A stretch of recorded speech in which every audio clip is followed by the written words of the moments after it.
my father was like a civil rights investigator in the 60s. So like I was aware of, like, I remember, growing up in the 70s and high school in the 80s. And, it's like, I remember things getting quite a bit better. I mean, I would, as a kid, hear racial slurs. So like it always made me uncomfortable, but it seemed by the time that I was in high school, it seemed like things were improving. And I had friends, from high school who came out after high school. So I had like friends who were gay that had come out, and like it just seemed like so much was improving generally, like culturally, like in the US. I mean, to me at least, that personally was my experience. I'm aware of all of this discrimination that exists in the history of Texas, but I hadn't really thought about it in that way specifically. But it's the same to me in the larger sense. It's the same type of white supremacist ideology, which is linked to essentially like them maintaining power over anyone else that they think they have dominion over, right? Which is, it has ties to the Confederacy, really. I mean, it's the same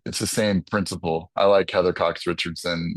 She's someone who kind of like lit that up for me. I think the first time I read it, I don't think she like invented that at all, but kind of points it out a lot in her writing, that in this particular moment, these things all seem to be tied together because there's this ideology that that certain groups are superior to others, racially, economically, and like they deserve that, like, that if you're in this like undeserving class, then you deserve to be there. And